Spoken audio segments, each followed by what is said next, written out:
Hey,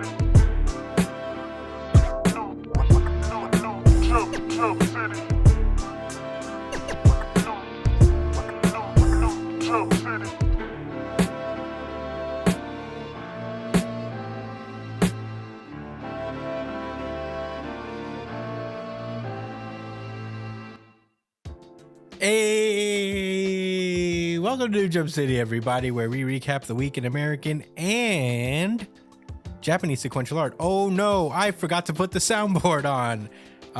Damn it. You're muted, Josh.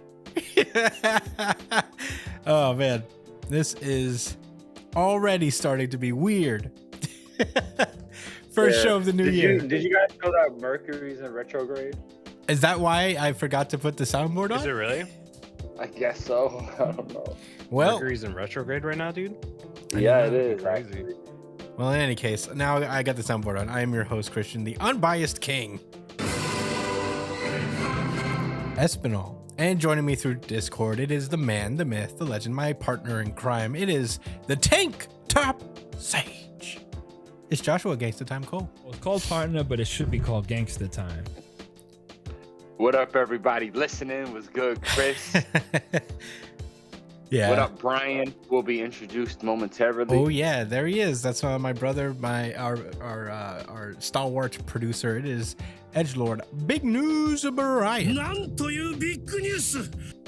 up, nerds? Yeah. Oh wow, chaotic start to the very first show of 2023. Welcome to it, everyone. Josh, did you want to say something? Where's the soundboard? I have it. Do you not hear it?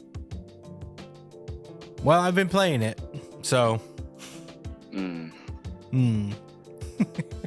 I assure you it's here. But it is good to be here. We got no jump today, just monthlies and some Chainsaw Man talk. And at the end, we'll round it out with some questions, as promised. Questions from way back. So, because we have a backlog. But in any case, glad to be here. Let's not waste any time and let's get into plugs. You can find me at the Chris Espinal on Twitter and Instagram. Joshua Cole, where can they find you? At JD Cole _37. That's on Instagram. And at New Jump City Josh. That's on Twitter. Get at me. Oh yeah, Brian. You can find me at b.esp on both Instagram and Twitter. And if you want to catch me when I'm streaming, you can find me at twitch.tv/itspunchline. Oh yeah, you can follow the show itself at New Jump City on Twitter and Instagram. Email us at newjumpcitypod@gmail.com on any questions, suggestions, anything you guys want us to talk about, and we will get to them, I promise you, months after you ask them. You can also comment your questions under the video versions of the YouTube that you're watching, whether it's the full version of the podcast or the little highlight breakouts we make for you guys. Let us know your thoughts on the chapter, on the show, anything you guys want. That would be super helpful. Engagement of all sorts, like, share, and most importantly, subscribe to the podcast. Please do. We do this every week, and very excited to do so. We do a really good chapter of the week poll as well on our YouTube community tab. So check us out on that. Subscribe on our show so you never miss when we upload it. It's usually the Sunday or the day after, or whatever, a couple hours after, when Viz drops the new chapters on their official website, because we do this by, I guess the official release here. So check it out there. And if you prefer audio podcasts, you can check us out on iTunes, Spotify, wherever you listen to podcasts. And that's it. Thank you guys so much for listening. We're gonna get the show started. Ready, boys? Yes. All right, enthusiastic. Ready. I like it. Boruto. This is Boruto chapter 76, A Girl Sanctuary. Yeah. Interesting name. Yeah. Oh man, I forgot about this chapter actually. Yeah. Well, we'll get to it when we get to it. Anyway. You sure did, Brian. Last we left off, Boruto has just gotten some freaky visions, and he's just kind of petrified in place right there. He's like, what the hell is going on here? And Momoshiki, who's in his psyche right now, is just like, even if in fragments, it seems you were able to see the same tableau that I have. Tableau. The tableau. Tableau. Tableau. So Boruto is just like, what the hell's going on here? Is this like the future? And he remembers what Momoshiki said about how Boruto's blue eyes shall eventually take everything from him. We then come back to the conversation that is going on with Amato and Naruto and Shikamaru. Basically, it was revealed last chapter that Amato's entire motivation for working with the Otsutsuki was to resurrect his dead daughter, who is currently Delta. In some in a lot of weird karma transfer stuff. Delta is currently his daughter, and he's just trying to resurrect the actual soul of, I guess, her his daughter Akebi. Which I thought was a pretty interesting twist. It's a good twist. I didn't think it was Delta. Yeah, good twist. I didn't think it was Delta either. I thought it was going to be Ada. Yeah, I think we was all okey doked with that one. Yeah. So basically, Amato is just basically like, I don't know, man. This was the reason I did it, and I know you wouldn't really help me if I asked you. So this is. And let me smoke another cigarette. Yeah, I got my cigarette. So he's talking about how Kawaki is also listening in on this conversation, and so he's basically like, the whole reason that all these people treat me like a fucking punching bag is because Amato wanted me to resurrect, wanted to use my karma to resurrect his daughter. So, if it weren't for them, I probably wouldn't have ended up the punching bag of these crazy monsters either. And most of all, the Lord Seventh's life wouldn't have been threatened. So he asked Amato to answer one last question. He's like, if you use this power of mine to resurrect your daughter, you swear she won't turn into some new Otsutsuki? And Amato's like, psh, I don't know, man. I don't even know what happens next.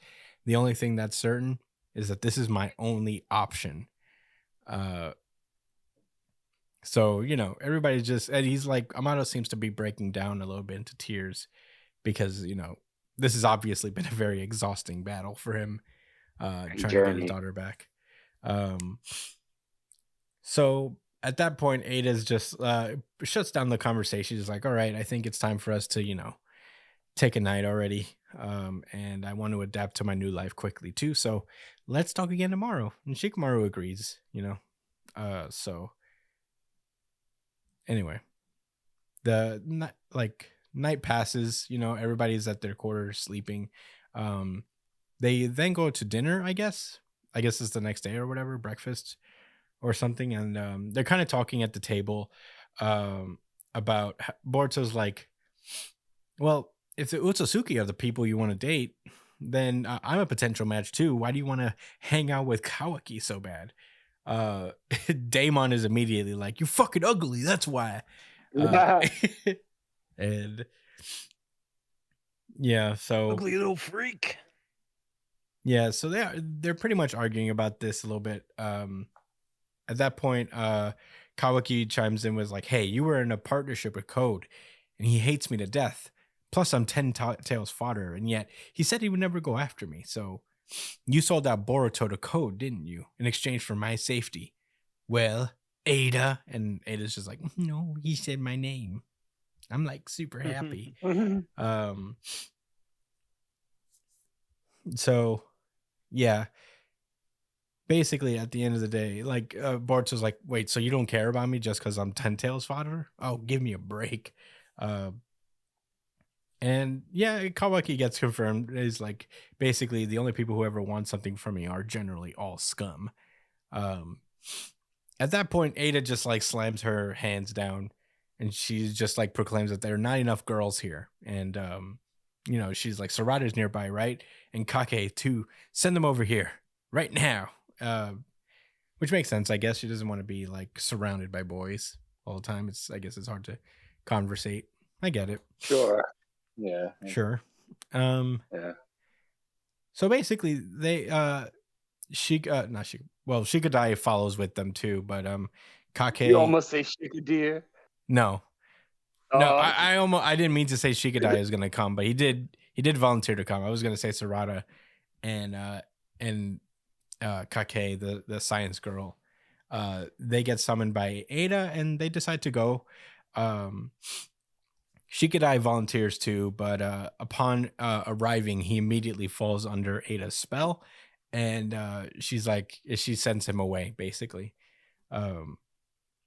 So yeah, basically she goes up to the girls, is like, "Thank you for coming. Let's talk somewhere away from the boys." So they go to a bedroom, and they all just like kind of cuddle up in bed and start talking about boys. You know, just basically talking about what they think about Boruto and all that stuff. It turns out through this conversation that Sarada is not really affected by Ada's like enchantment jutsu thing that she's doing. So because he's so smart and laid back. yeah, yeah, that's exactly why. Because she's so smart and cool. So she's unaffected, and I think like Kake is unaffected as well, which is kind of interesting. I don't know if they mentioned that like it's only like boys, only men, males that she draws this attraction to, but No, it's also women. okay, yeah, because Delta Yeah, Delta got hit with it. So She's a robot. That's crazy. yeah, this is just a very situational moment. yeah. So they have this conversation and stuff, and they try to like play it as though that they're enchanted by her when they're really not, just so they don't give away that they're not affected by her. And yeah, Shikamaru's talking about he calls into Team E to about being late to report in, and Sumire actually reaches out to Shikamaru. Sumire being Kake, the science girl. I guess that's her family name. And she relays the information that they're not really affected by Ada's enchantment stuff to Shikamaru. So Shikamaru at that point is like, "Whoa, then that means it's possible for you to kill Ada." And they confirm that they haven't really spoken to Kawaki and Boruto yet.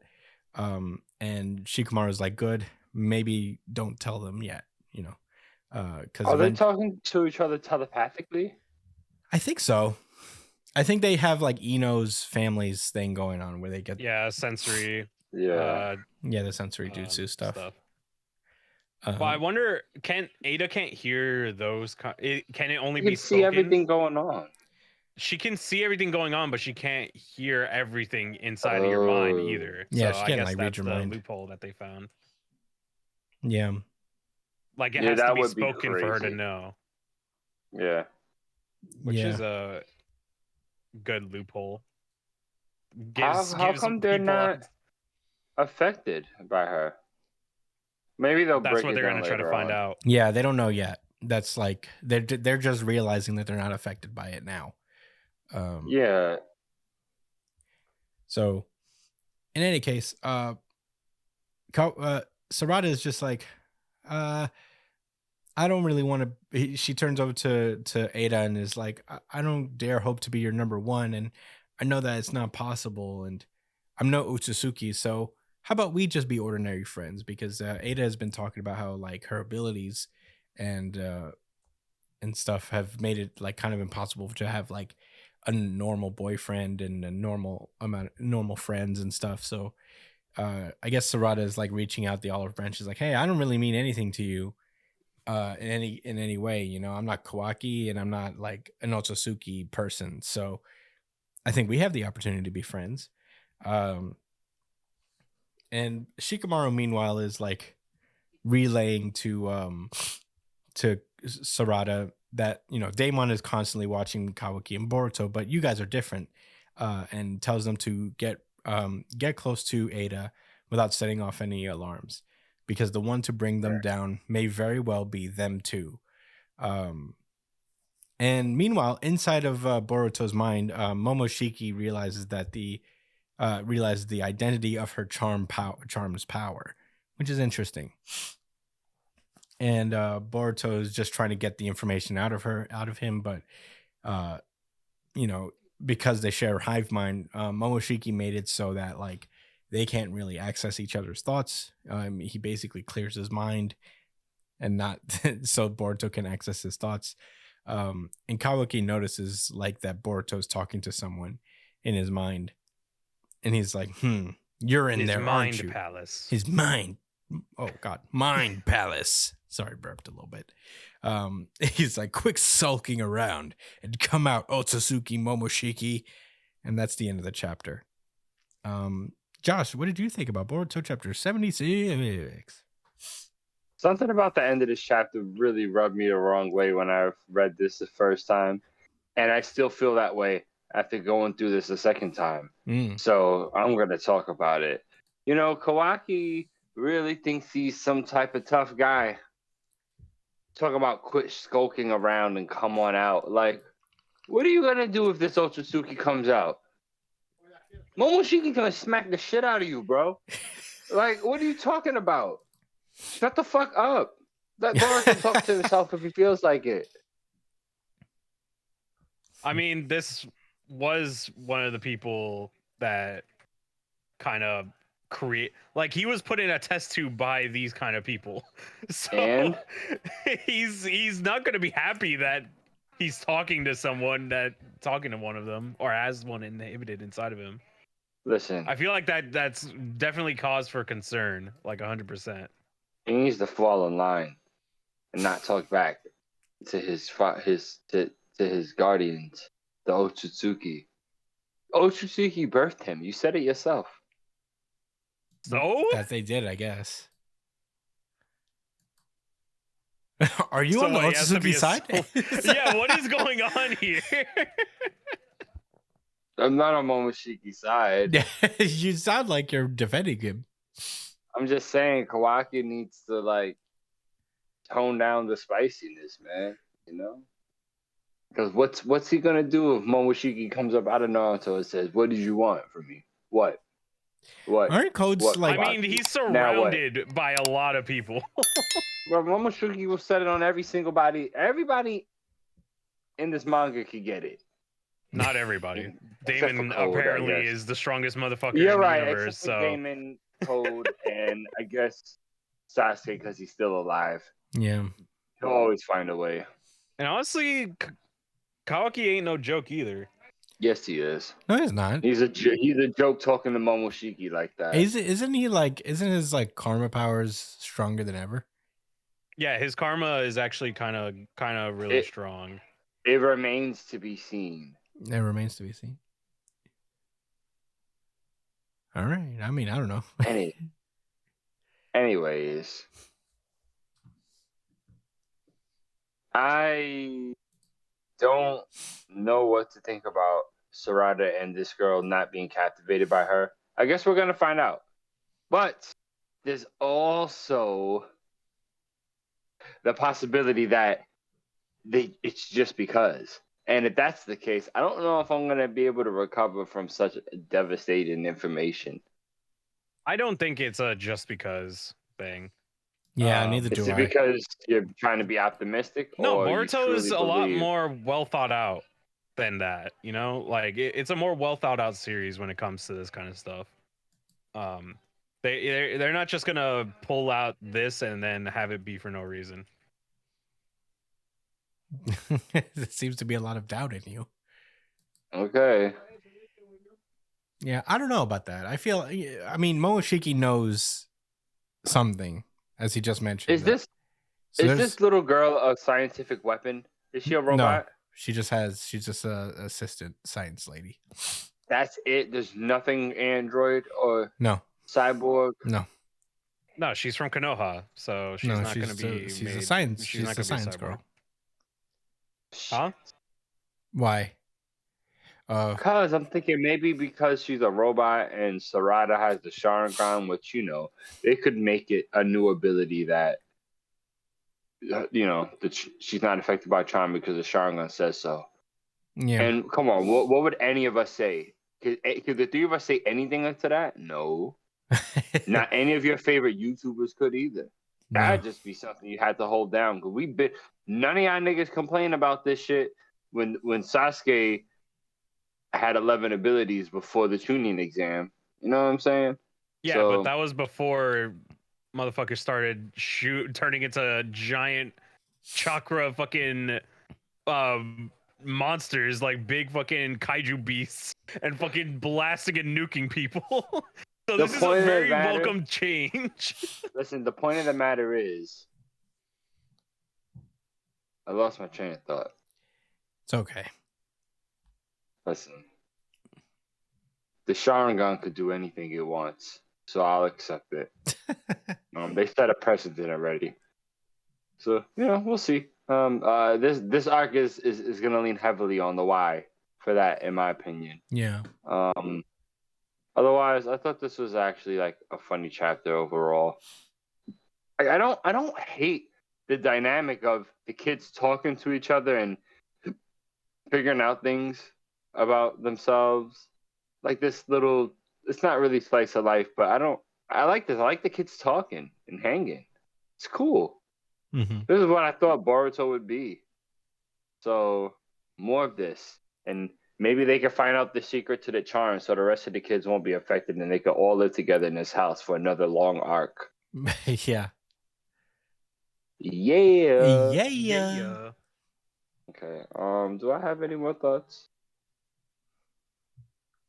Daemon is a rowdy rebel. Yeah. I fucking hate him so much. You hate him still? Come on. I fucking You hate only his hate guts. him because he was He's given such to a whack your fucking favorite person. character, bro. So whoever you think is strong across any literature you've ever read, Daemon's giving it to that nigga, bro. He's so whack. He's not whack. I wouldn't say he's whack. He is he's not whack. whack. He is literally whack. Brian, He's the epitome of whack. Come on. He's not whack.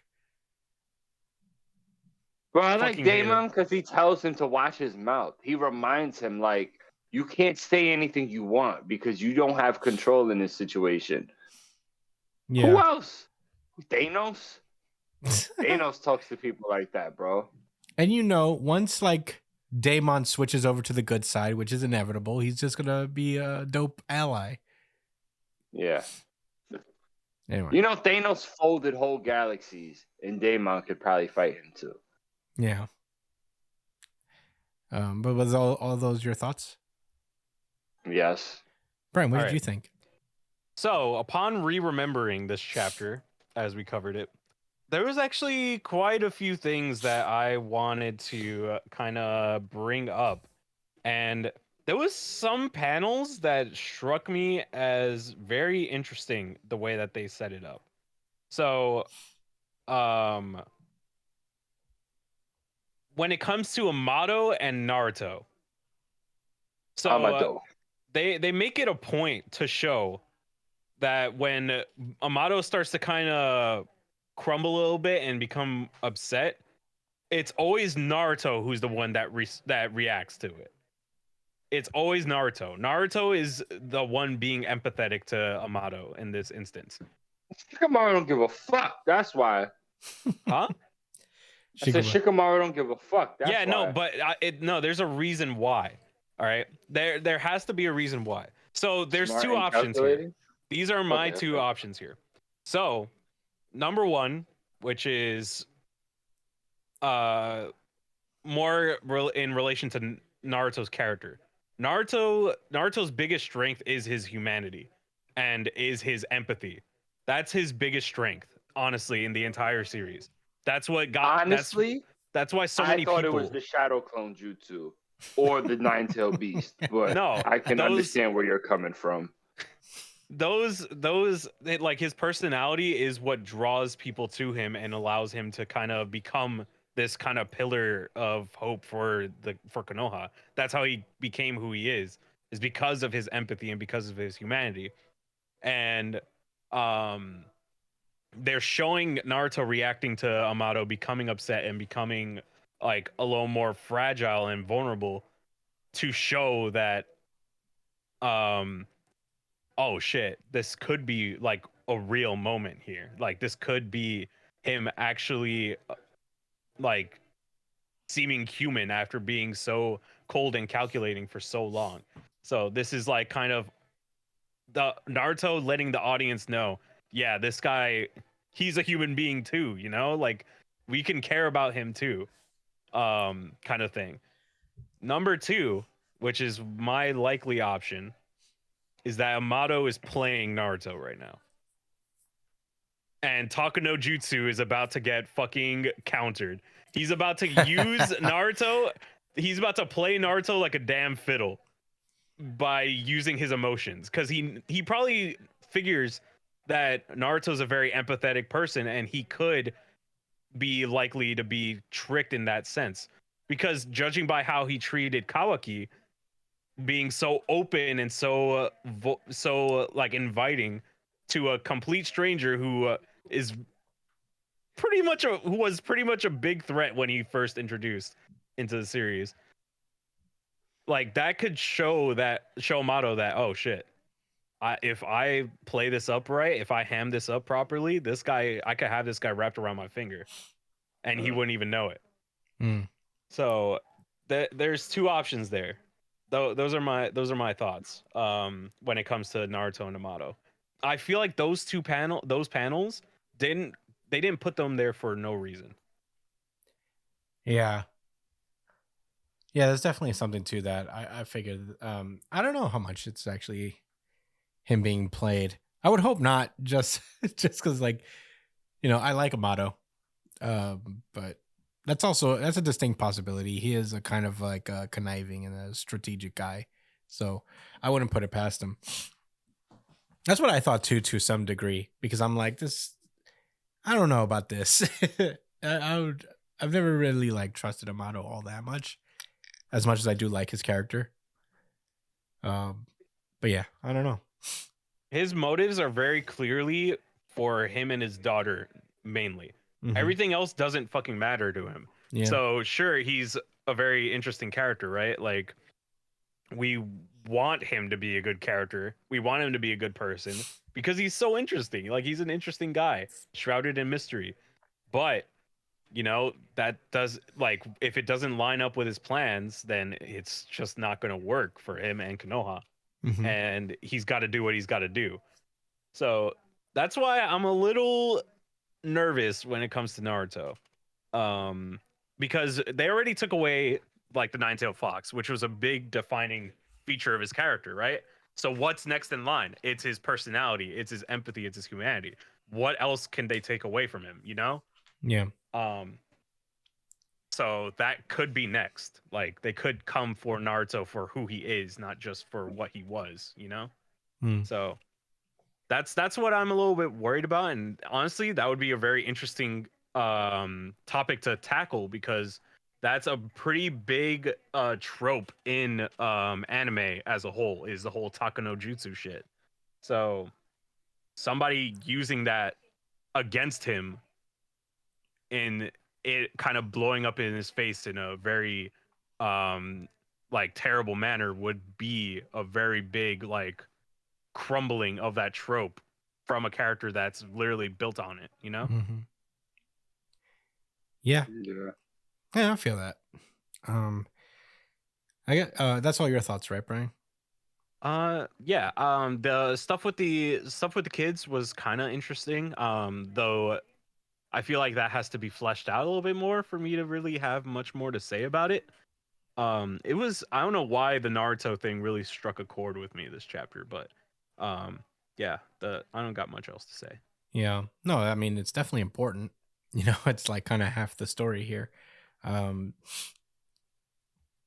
Yeah, I really like this too. I wasn't sure about, like, you know, the bringing Sarada and Kake into the mix, just because I guess we've like talked about how, like, the female cast of Naruto is like kind of boiled down to like kind of boys and boy talk and stuff. And this kind of happens here, but it's not.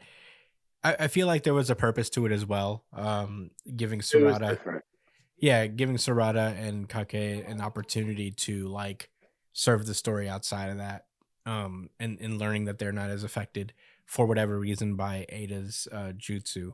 So I feel like this is going to create like a moment where they have the opportunity to really sympathize with Ada and kind of like understand her in a way nobody else can, because everybody else gets like sucked into this enchantment jutsu, so they get to see her as a person.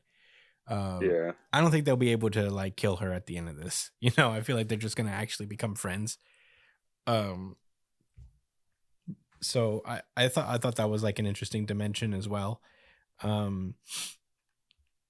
Yeah, I feel like and the stuff with Momoshiki at the end,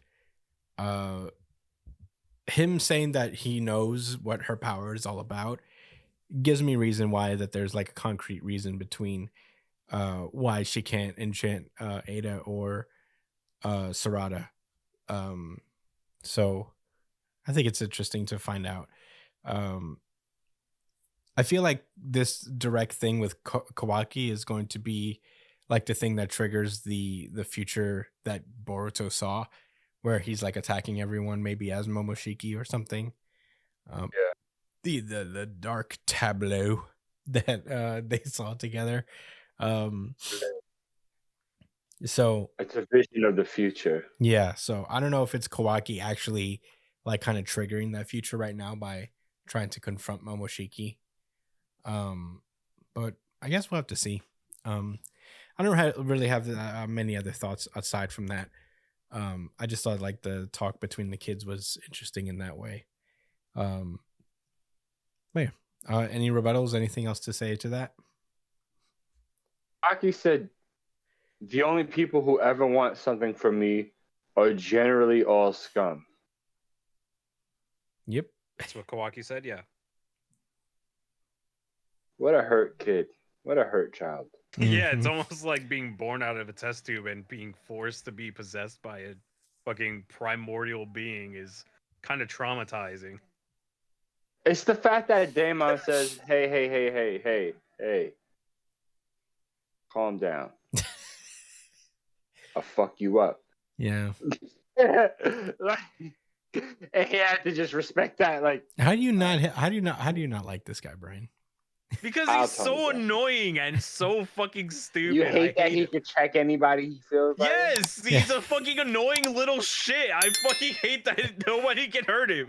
It's so stupid. Even Meruem, bro. Yeah.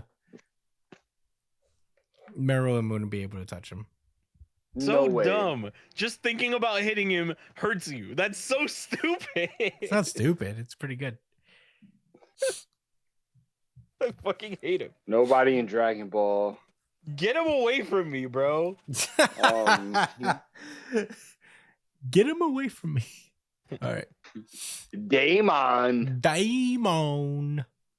Oh, yeah, Brian. All right. Can you say 3 times? Can you say Damon 3 times in the mirror in the bathroom with the light cut off? Yeah. Are you brave enough? No, I'm not. I don't want to see that fucking asshole. I didn't think so. Yeah, neither do I. All right. Well, in any case, we should move on, yeah? Yep. All right. Let's go. He responded in Spanish. Wait, what? Brian responded in Spanish. Oh. Yeah, let's do it. Yeah, in Spanish is yeah. Let's see. Dragon Ball Super. And I was talking about your dad. Yeah. This is Dragon Ball Super Chapter 88, Superheroes Are Born.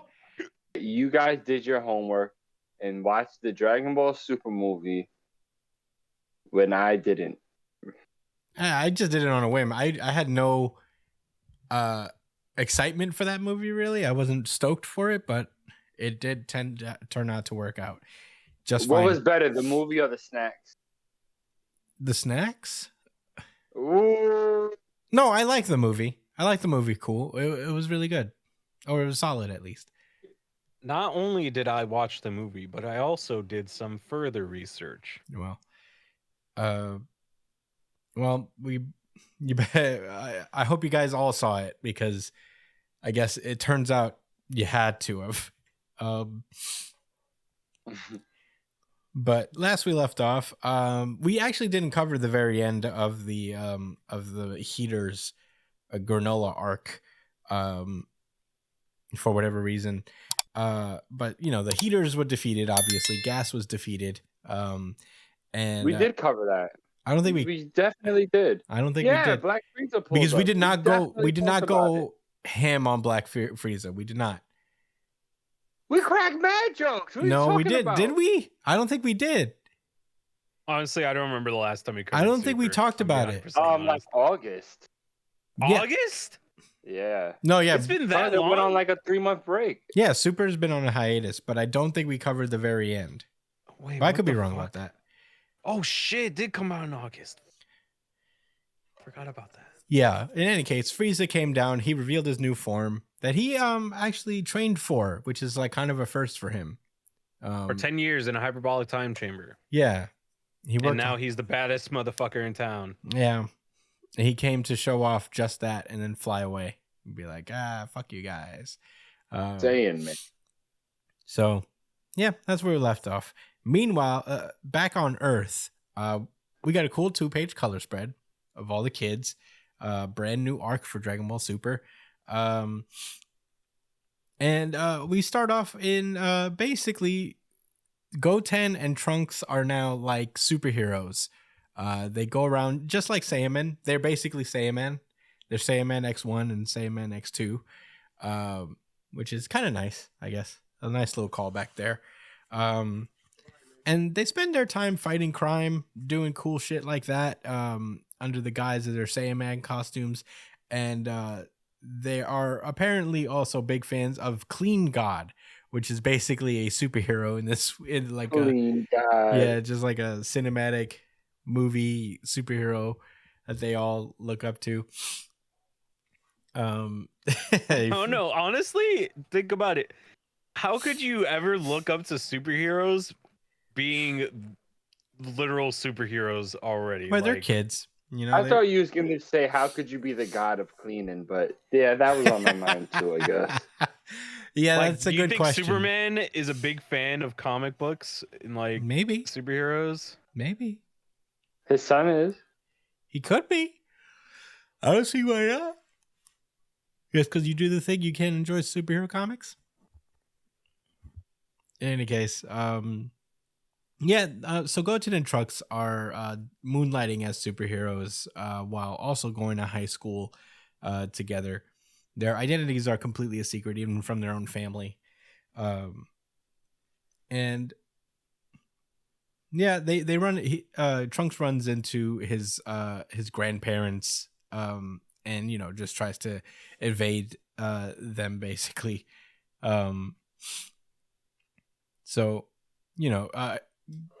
Trunks' grandparents are like on the stroll. They're walking their dinosaur and buying flowers and shit. When all of the Capsule Corp robots, the helper bots, start running away. But they're like, whoa, what's going on here? And they get confronted by this weird Frankenstein dude, which freaks out Trunks' grandmother. And Trunks, it looks like unbelievably cartoony and goofy. I don't know how else to put it. It's kind of reminiscent of the opposite of serious. Yeah, it's kind of reminiscent. Totally opposite.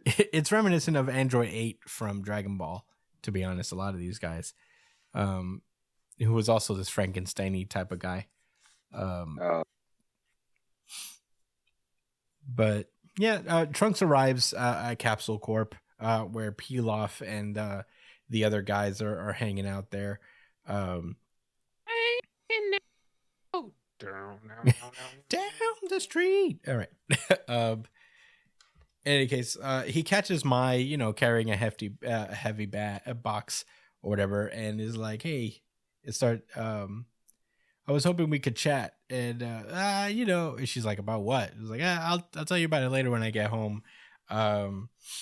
So Trunks leaves off for school, and Bulma busts Pilaf for trying to steal the Dragon Balls again. So yeah, that didn't work out for him. Yeah, Trunks goes all the way to class. He's in high school now. In Dragon Ball Superheroes, it was revealed that Trunks and Goten have had a growth spurt, which is why they are suddenly like in high school, I guess, because once you hit a growth spurt, you are no longer in elementary school and you go straight to high school. In this verse. Okay. I feel like all their classmates are named after like stuff you find around the school. There's a character named a compass. There's a character named Rula. I'm looking for a character named Pencil and something like that. Eraser. But he's Trunks is talking to his classmates about how that there apparently been ghost sightings around, which is the one thing that Trunks is scared of is ghosts. He does not appreciate them at all. So, they're like, hey, we're gonna go to this abandoned mansion to check out the ghosts and stuff. If you want to come by, he's like, no, I don't want to fucking go. I'm scared of ghosts. So he leaves and links up with Goten, and they both go home to play video games. Trunks reveals that he's got these 2 tickets to Cleangod. These guys do nothing but think about Cleangod. They play a Cleangod video game. They do superhero shit because of Cleangod. And Trunks got tickets to the Cleangod movie. Yeah, it's crazy. So Goten's like, whoa, you got tickets to the Cleangod movie? Can I come? And Trunks is like, sorry, bro. I'm asking my girl out. I'm asking my girl Mai out to this movie. It's not for you. So, Trunks goes over and tries to talk to Mai about it. He's like, hey, are you free this Saturday? I got movie tickets. And Mai's like, yeah, not my thing, really. He said, I got primo movie tickets. Like, what? I've got so primo about these ones compared to other ones. He said these are hold on. He did say that there's like it has a complete it's complete with an in-person meet and greet with the guy who plays Cleangod. Oh, that is pretty lit. Yeah. Those are some primo tickets. That is fucking Cleangod, bro. It is some primo tickets. Imagine you get tickets to a movie, but you also get to meet Chris Evans or Robert Downey Jr., who played Iron Man and Captain America. That would be pretty cool. So he asked Mai out, and Mai's not really feeling it. She doesn't really like these movies, I guess. Yeah, it's almost like she's like a fucking 50-year-old woman in a 15-year-old's body. Yeah, you forget that, huh? Now Mai is. Wait, what? Yeah, Mai is actually 50 years old, technically. What? Yeah, at some point she got turned into a child, but she also hit a growth spurt, which means now she's a teenager immediately. Wow. But yeah. So there's apparently problems with the helper bots going around, that they're not really obeying orders. And Pilaf is just like, I created these helper bots and I don't make mistakes, so someone must have tampered with them. So they basically asked Trunks to go and see what's going on, because if they can figure out what's going on with these helper bots, then May might have the night off. So yep, he goes off and does his thing. He gets Goten to help him out. And Goten's talking about the ghost sightings that have been around lately. And Trunks gets immediately freaked out. He's like, there's no such thing as ghosts, Goten. And Goten's like, well, that's a crazy thing to say. Both of our fathers have been ghosts at one point or another. Wait, that's actually true.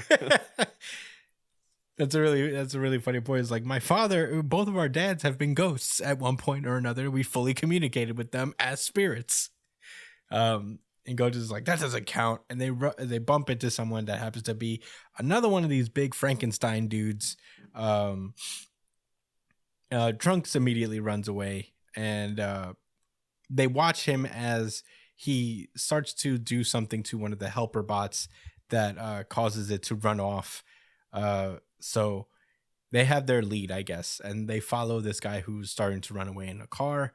And they arrive at this like building or something, I guess like a factory line or something.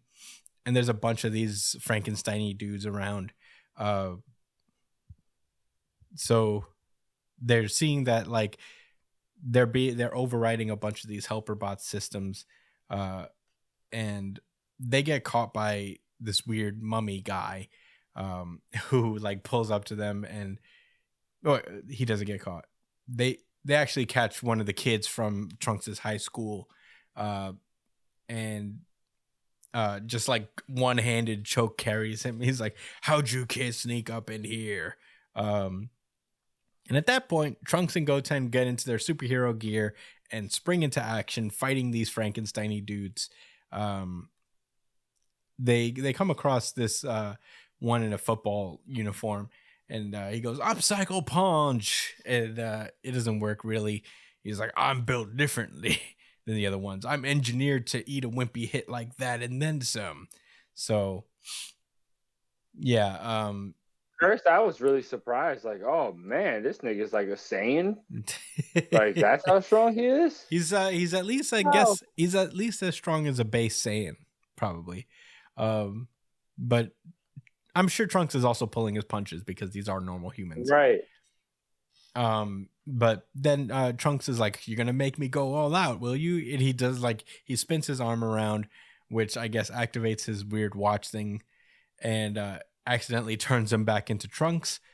And at that point, everybody's like, whoa, Trunks? And Goten, with his quick thinking, immediately just like blasts the lights out, and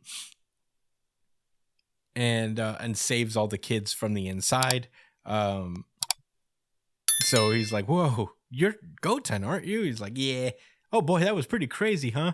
I think the ghosts made us all see the same illusion, you know? It just tries to like play it off like he didn't basically teleport them out of there. Meanwhile, inside the mansion, Trunks goes Super Saiyan to defeat this guy. And goes Super Saiyan to beat this football guy. This nigga was stronger than Raditz? Yeah. Yeah, I mean, I think he just went Super Saiyan for the fanciness. When you put it that way, Josh, he is at least as strong as Raditz, maybe stronger than Raditz. Oh, yeah. I didn't think about that. Raditz would get washed by this guy. Man, that, you remember how Team 4-Star Dragon Ball Z Abridged would measure people's strength in terms of Raditz? Like the Cybermen were worth like 3 Raditz. That's crazy. No, every Cyberman was as strong as Raditz. Nappa was worth 3 Raditz, and Vegeta at the time was worth 5 Raditz. Oh, that's fair. Yeah, I guess this guy is at least worth 1 Raditz. At least 1.5 Raditz. I'd give Raditz a little more credit than that. Yeah. Trunks defeats the bad guy, and the lights are back on. They saved all the kids, and they go back to the safe where they open it, and there is a disc that has Dr. Giro's name on it. So he's like, oh, well, we'll check it out back home. Krillin arrives, because I keep forgetting Krillin's a cop now. Kuririn. Yeah, Kuririn. So basically, Krillin talks about how like there has been reports of the Walking Dead around, and has asked Trunks if he's seen them. He's like, have you seen them? Troy's like, The Walking Dead? No! I should have known that they really were ghoulies. I'm like, what are you talking about? So, some time passes and we see that young Dr. Giro has arrived back at home. And he sees that all of his, I guess, robots, his androids, are on the floor laid out. They're what? They've been massacred. Yeah, they've been beaten. And they report back that they got beaten by a kid with this school crest. And Jiro's like, the entire Alpha series is defeated? Yeah. I love that the Roa's like, yeah, we got beat. He's like, how could this be? So, he's like, I'm going to protect you. I'm going to, save you guys. You guys are all corpses. I'll have you back up in no time. And Jiro notices that like the safe has been opened and is like, what? They took the disc with them? But there's only one like it in any of the world. So, I guess now Jiro's going to have to go to this school and figure out exactly what's going on here. And the chapter ends with Trunks the next day being like, hey, Mai, so about this Saturday, I solved the problem. And Mai was like, a day off? Unthinkable. The recall was canceled, and now we got a small army of broken bots to repair. So, I guess she won't be able to do the day off. So, yeah, apparently Trunks, I guess, in his battle with the other guys, destroyed a bunch of bots that they now have to repair, and it kind of ruins Trunks' date plans. But that's where the chapter ends. Josh, what did you think about Dragon Ball Super Chapter 88?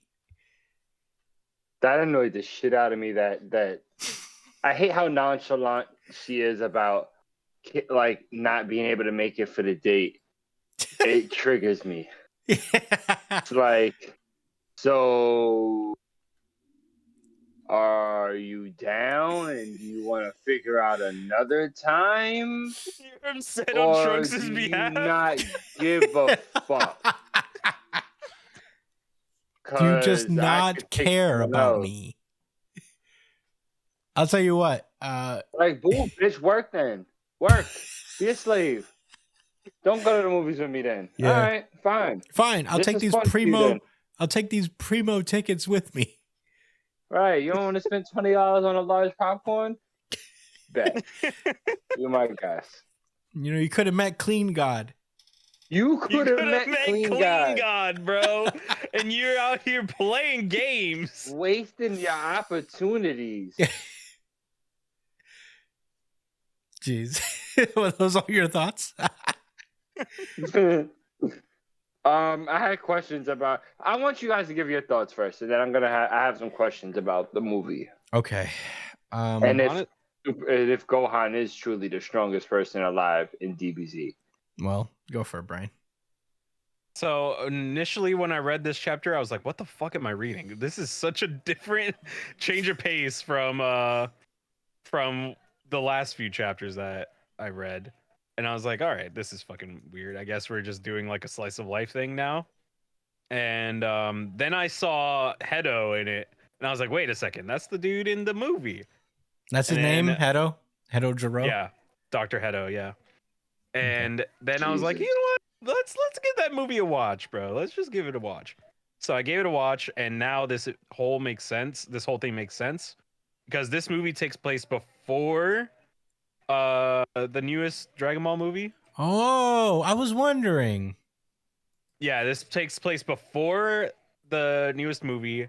So the movie begins with Hedo coming out of prison, and I guess this arc ends with Hedo probably going to jail. Wow. And getting recruited by the Red Ribbon Army. That makes sense. It also explains why Goten and Trunks and Krillin all showed up at the same time during the movie. Yeah. So okay, I guess that makes sense now. I was confused myself because of the timeline of things. I'm like, I thought Hedo would have gone back to work with Bulma, right? That's how the movie ended. Yeah, it takes place before before and during. I'd assume. So okay, there's that. That makes sense. And honestly, it was nice to have a little fun chapter, you know? A little goofy little chapter that's about the kids having a good time. We get to see more of Goten, which is a very rare sight. Yeah. Like, I love Trunks, but seeing Goten all grown up is so fucking rare that it's really nice to see him, you know? There's something about it that's just like, oh, look at my boy, he's all grown up. Oh yeah, the forgotten child of Goku, always, you know? Yeah. Like, theoretically speaking, if Gohan could become as strong, like, could become the strongest, then so can Goten, right? Technically speaking. I guess. No, he has human in him. He could never. So does Gohan has What are you human in talking him. about? But he only became the strongest because of plot convenience and enough people complaining. Maybe. Perhaps. Perhaps. Anyway, Brian, go on with your thoughts. But that's it. Like, it was just really fucking nice to see Goten grown up and kind of living his life and kind of showing the differences between him and Gohan at his age. You know, it was really nice to see it. I'm a big fan of those two. I'm a big fan of Trunks, and I really want to see more out of Goten. It seems like they're gonna be like little goofballs, little jokesters for a bit. So I'm really interested to see what Toriyama does with them. Yeah. Or Toyozaru. Yeah. I mean, Toriyama's writing this, so makes sense. I like this chapter quite a bit. It's a long chapter. I realized it was like 50 to 60 pages almost. Yes, 55 pages.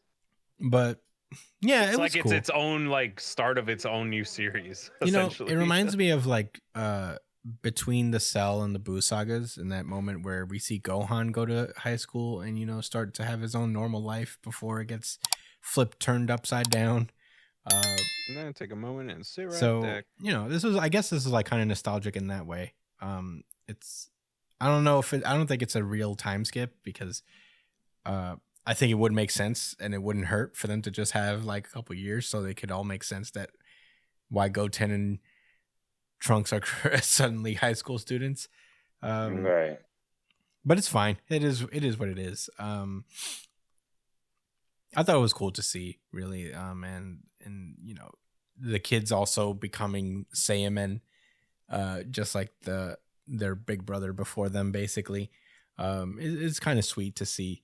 Yeah, it was pretty chill. I didn't know this was a prequel to the movie, but now it makes all the sense. I don't know if they're gonna like go through the whole movie and the events of the movie, but they probably should, to be honest.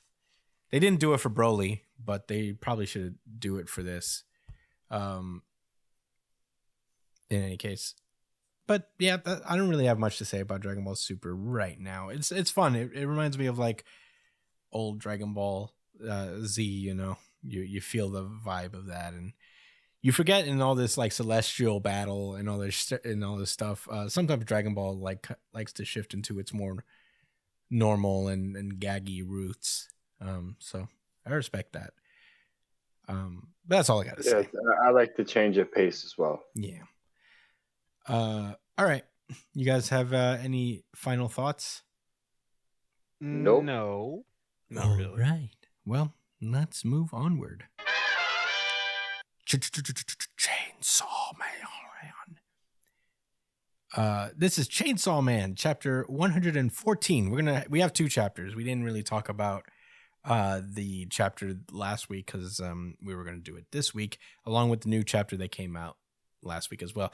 Sometimes it goes for like, you know, there's a new chapter every 2 weeks. Sometimes they do it every week. They're currently in a cycle of every week they do a new chapter. But in any case, this is Chainsaw Man. And last we left off with Chainsaw Man, Denji and Asa went out on a date, and it was not going very well because Asa has elected to fully teach Denji all about fish, the fish at the aquarium, and learn every single fact that there could be about them. Not ideal. but that's what happened. And all Denji wanted to do was go see the fucking penguins, but she wouldn't let her go because, you know, she wanted to explain starfish and stuff to her. So he went off on his own. And in the intervening time of Denji not being around, Asa was confronted by the Famine Devil, who is apparently also in cahoots with the Eternity Devil. So, you know, Yoru gets sent away, leaving Asa to stay in this eternal aquarium until she can turn Denji into a weapon. And yeah, that's where we are now. They're basically walking. They've been walking for quite a while. And she's like, how long is this hallway? We must have walked over 100 meters. And he's like, I told you, this is what the Eternity Devil thing does. And she's like, well, you don't know shit about devil hunting. Stop making things up. You're not a devil hunter. He's like, I know more about devil hunters than you think. And Asa's like, well, I know more. I'm in the Devil Hunter Club. And right on cue, the other Devil Hunter Club members show up. And they introduce each other to each other. The guy who is the Chainsaw Man, quote unquote, is named Haruka. And Yoshida's there as well, Squid Boy, who we've been calling Squid Boy for a while. Basically, he's there. The other members of the Devil Hunter Club are looking at him as like, whoa, that's the guy who went from that's a civilian devil hunter that's the guy who went from civilian devil hunter to public safety while he was still in high school. This guy introduces himself as like the Devil Hunter Club president / student council president, Haruka, and he gets interrupted again by a screaming boy who looks a lot like Kobeni, but it's not Kobeni. I think this is supposed to be a sibling of Kobeni's, apparently. I've actually looked into this because I was like, is this Kobeni? And it's not Kobeni. Wait. The guy with the headband? No. The kid with the hair clips. Oh, okay. Yeah. It does look like Kobeni. And I was like, is this Kobeni? And he even has the same backstory as Kobeni's. They talk about how he never wanted to join the Devil Hunter Club, and that his mom made him, and she said it would get him scholarships. It turns out it's not Kobeni. It may be one of her siblings, because they do have an eerily similar backstory, and there are a lot of siblings apparently in Kobeni's family. So the thing about Kobeni's backstory is that they wouldn't let her go to school. Yeah. And that she had to work and her siblings would go to school. Mm-hmm. So this could be the sibling that went to school. That went to school. Or it could be Kobeni in disguise. I mean, it could be Kobeni in disguise. I'm almost sure it's not her. But it would be funny if it's Kobeni in disguise and it's just her being Kobeni just as a different name. If it is, then it's bad luck for her, because this is also the second time that she's been trapped by the Eternity Devil. Right. Yeah, but her whole thing is being unlucky, but lucky when it counts. You know?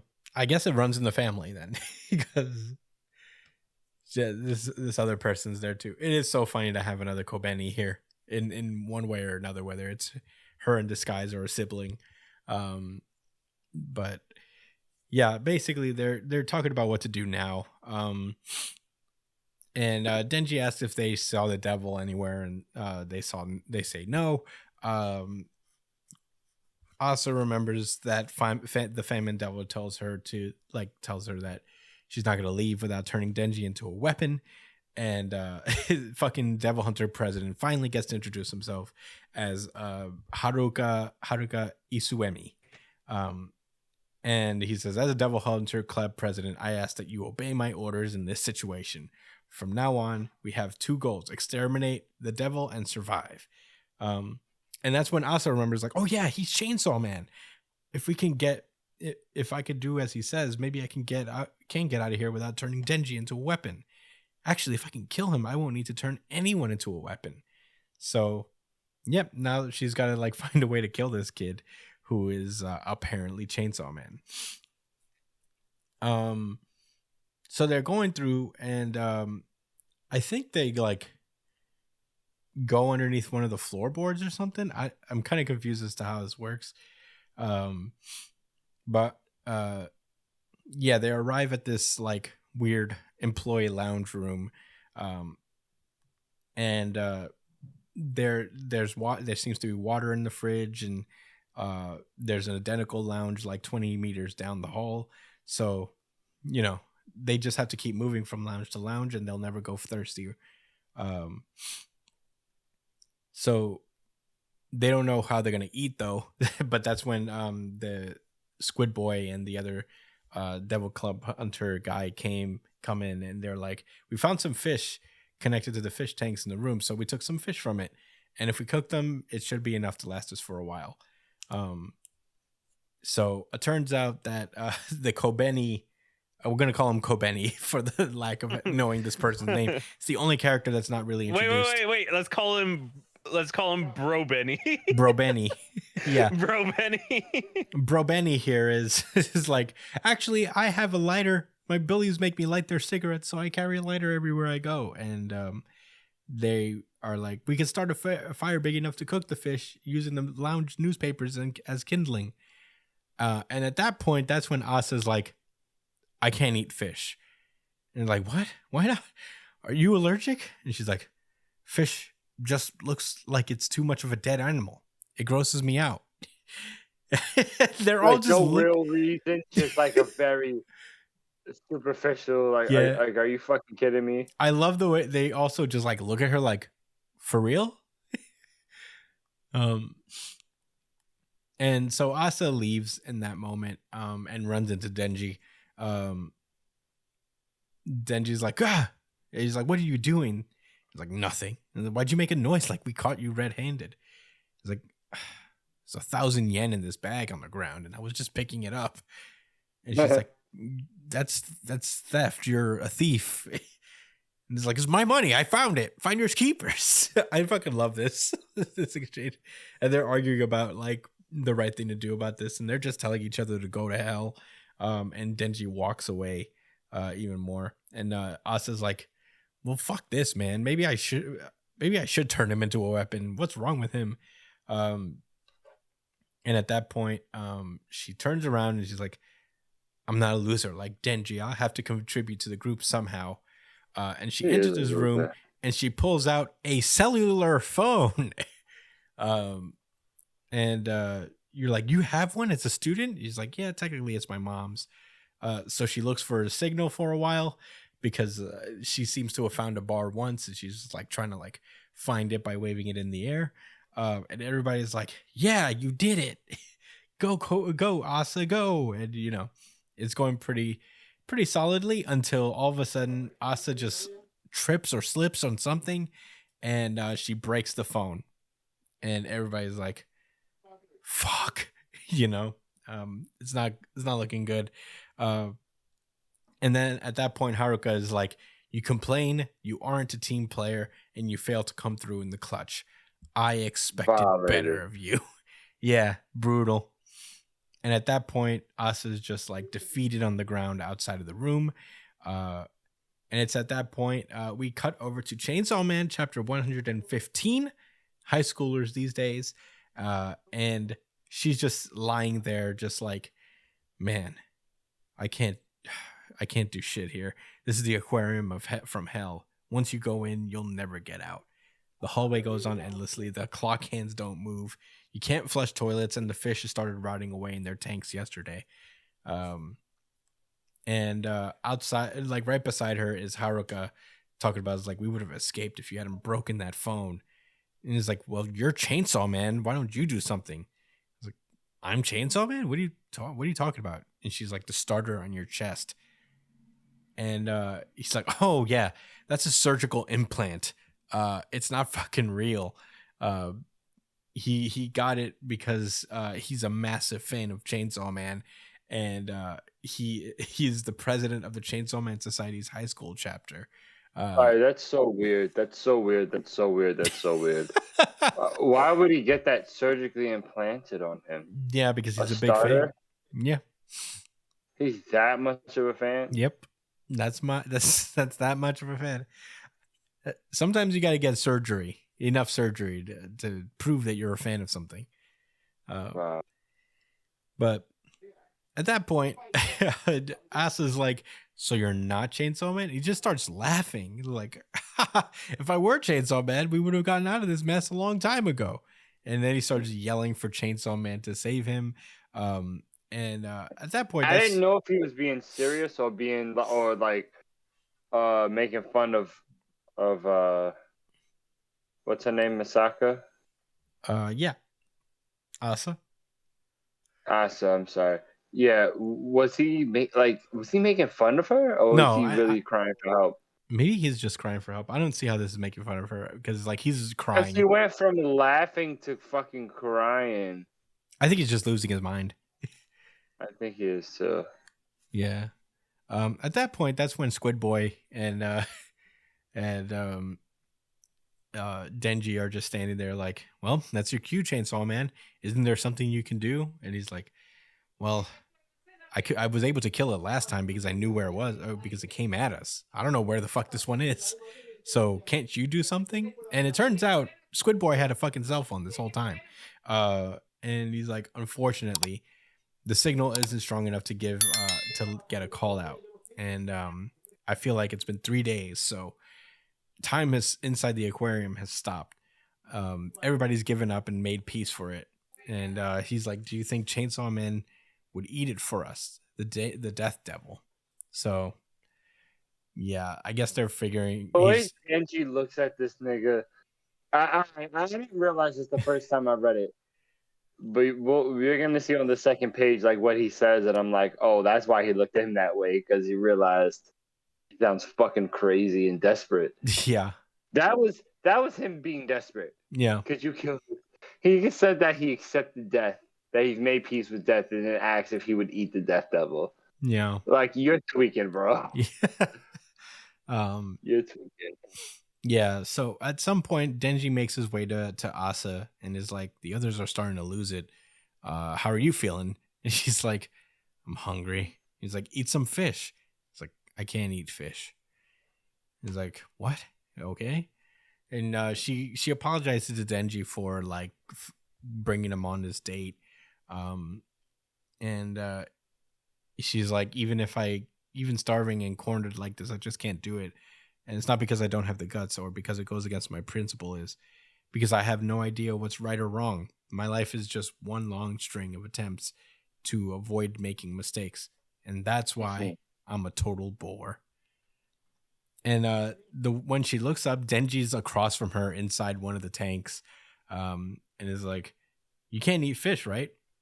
Ta-da, have you ever tried starfish? And I'm like, you're going to make her eat the starfish? And that's where the chapter ends. Josh, what did you think about Chainsaw Man chapters 114 and 15? I thought I'm not even going to bother talking about the previous chapter. Sorry, guys. But on to this one. I didn't really care for the chapter that much, really, up until the very end with Denji. Like I mentioned before, I think it's really funny how he reacts to things. I think the author really uses Denji to make, when people say like somewhat ordinary things, he reacts to it in such a way that makes you kind of think about it and say, wait, you know what? Why is that the normal way of thinking? Like, all right. It was the fact that how, I guess I am talking about the previous chapter, but when Asa talked about why she didn't like fish, right? And everybody started like looking at her and judging her like immediately. And with Denji, she mentions that to him and he's just like, oh, okay. Like, there's no, you know what I mean? There's no like, he just believes her. He takes her word for it and that's it. You know, he accepts it. It's just weird, like how the ways he's considerate. Yeah. And the ways he isn't. He's selfish, but he's not like he would never go out of his. I don't know. I can't really profile him right now. I would like to actually give that more thought, but yeah, he's not this has selfish. a very weird code of ethics. Well, he's very selfish, but he's not a fucking asshole, I guess. He doesn't. I think what it is that he doesn't have standards for people. Yeah, He doesn't have a standard. I think people. he sees everybody as the same. Yeah, you know, like, and that everyone deserves to be listened to. Because he would want someone to listen to his wishes. Yeah. Like if Denji, like he feels like, yo, if I told you that I didn't like fish, then that's that. The fuck? Yeah. What is you talking about? I don't want to talk about why I don't. I said I don't like it, and that's that. You know, and some people are just like that, and I respect it. You know, like some people are pushy. Like me, I will argue with you or debate you or really not even the first two. It's more so I will really advocate for something that I enjoy for someone else to try, you know? Because that's the type of person I am. But I've learned that, you know, you've just got to respect people's wishes. Like people can literally say they don't care for something just because, and that's fine. Yeah. It's just these simple concepts that it's like Chainsaw Man throws this shit in your face and forces you to kind of look at it a little differently. Denji's a really cool character, basically. That's the gist of all of that. Yeah.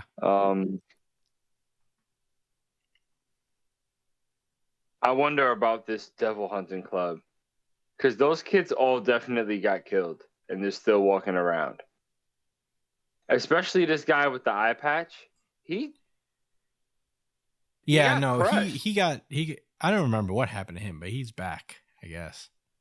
He is, man, and I don't think I don't think Headband Guy died. Huh? I don't think Headband Guy died. Yeah, maybe not. I don't know. Some of these guys are weird because the Justice Devil, whichever devil that was, what did they say was the war? Not the War Devil. Famine? Was it the Famine Devil? It was the Famine Devil. Yoko's devil was the Justice Devil. Justice Devil. Who's Yoru? Yoru's the War Devil. Okay. The devil that powered up Yoru was the Famine Devil. Yeah. That's weird. Okay, so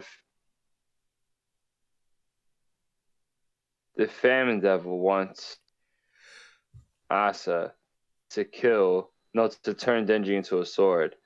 And she's doing this to force the hand. It's weird. Why? Why is she her big sister? What's going on here? Famine is the War Devil's big sister. That's why. Yes. I see. Well, I felt like I was going to make a point with that, but I can't remember. Yeah. These were two good chapters. I mean, what else can I say? Yeah. It was so abstract sometimes. Like when I really couldn't get if he was crying or making fun of Asa. Mm-hmm. But I think the point is everyone is losing their mind. Yeah. Dude, the way he says, to be honest, and again, the squid guy, by the way, to be honest, even I've made peace with death this time. Then he just looks at Denji and says, do you think Chainsaw Man would eat it for us? The Death Devil. Like, bro, I get it. Like, everybody is falling apart. Yeah. You know? Like, it's been days. It's been 3 full... do you know how long that is to be doing nothing, to be bored for a full 24 hours? Yeah. It's like solitary confinement, but... Yeah, that shit. Imagine being at work. Yeah. For 24 hours times 3. I'd kill myself. I would. But then, he just... he went back and forth. He accepted death and then said, "You know what? Actually, I changed my mind. Do you think you can eat the Death Devil?" Mm-hmm. I thought, you can't tell me that that's not what's happening. That he's the author is using the fact that he's this cool, calm, collected guy to throw us off to the fact that he is at his wit's end as well. Yeah. I mean, I think that was he's a really teenager fucking too. funny. Yeah, but he didn't worry about much before. He might as well have been a member of the Night Troop.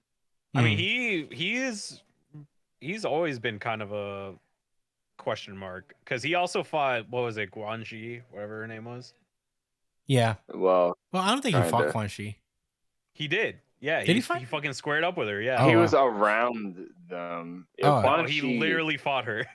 I read that chapter. Gangsta. Yeah. She was so gangster, yo. He fought her, but she won. She threw him out of the fucking building. Oh, okay. WWE style. And here he is.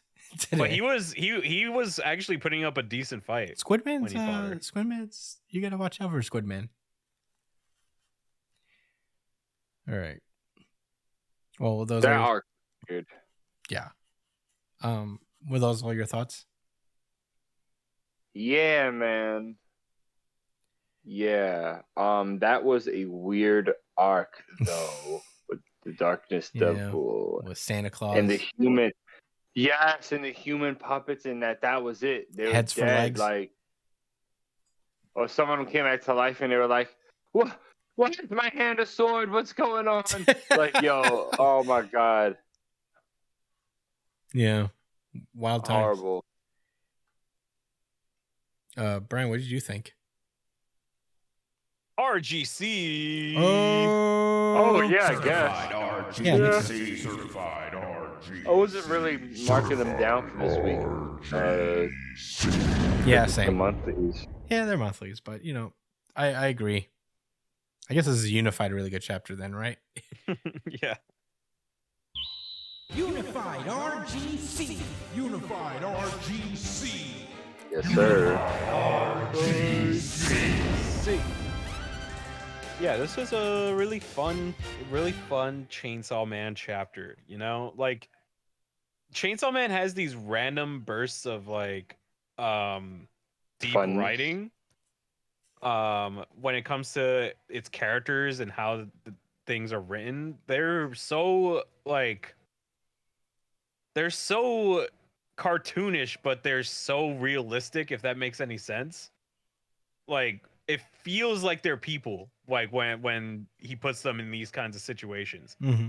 Like, all of them are unique to themselves, and all of them have like things they bring to the table. It's just so interesting, this guy's writing style. I don't have a way to put it aside from like I don't know, like his character writing is so good.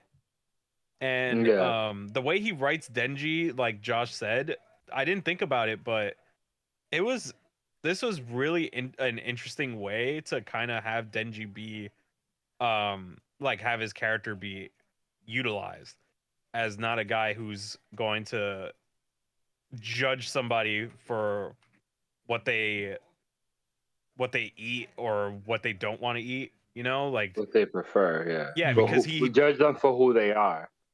he doesn't have standards of like his standards is eat anything, have a bed and a place to sleep in. That's his standard of living. So he doesn't really have like something that he wasn't raised in a place where there's like a baseline for that kind of stuff, you know, like Yeah. so it's pretty interesting. I really like this chapter because it was really fun, and you know, you get to see more shades of Denji, him being a very interesting character almost all the time. Yeah. So I want to see more of him. Yeah. I agree.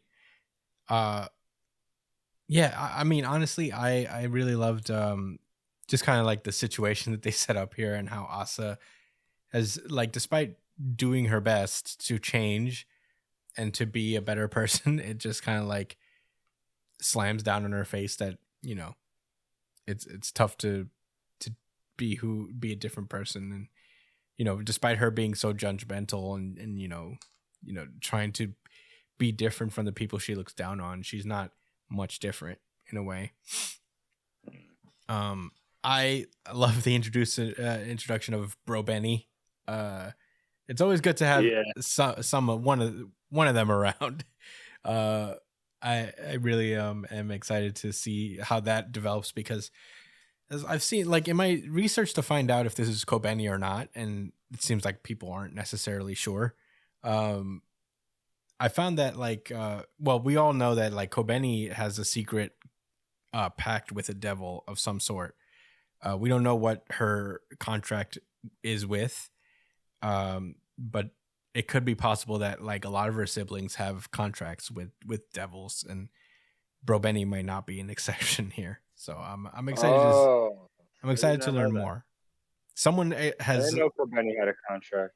Yeah, someone said that, like, I forget how many siblings Kobeni has in general, but I've heard, like, both that she has 7 and 9, and one of them would be, like, if she has 7 siblings, that, like, she would have the 7 deadly sins, like, her and her family, her siblings would have, like, each have a contract with the 7 deadly sins. But if it's 9, then they would be like the 9 circles of hell, like the Dante's Inferno. But I don't know. That was just like a theory I'd, like, skimmed while I was looking into, like, Brobeni's, like, identity. But yeah, I just thought that would be interesting. That would be really interesting. Holy shit. Yeah. But yeah, I don't have much else to say about Chainsaw Man. That will wrap up our manga coverage for the week. We are doing actually. Wait, real quick, I want to talk about the Chainsaw Man anime. Oh, actually. Yeah, it just ended, which ended last week. Well, the season 1 ended. So I am very sad to see it go, honestly. Reading the series and also watching the anime, there's a lot of really unique, like, character development moments that were added to the anime that really just put so much more substance to the series as a whole. Like, the anime, I'm telling you, is probably one of the best ones released this year, and it just slapped almost every episode. There were some episodes that were a little bit like watching hentai with the boys, but what? Yeah, I know what you mean. There were a few episodes that was like, oh, in Chainsaw Man? Yeah. There was a few episodes that was like a little too raunchy, but it was honestly fucking amazing. Every episode had a different ending song. So every song was like, every episode had a different song to end with. And I have saved, like, so many songs from that playlist.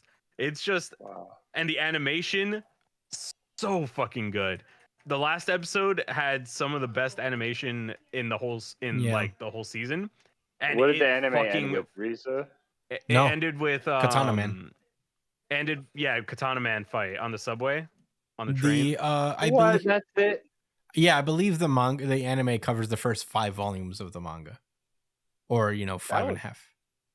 That was only 5. Oh, the whole saga with Power and and Katana Man. Yeah. There was a lot that happened, I guess. Yeah.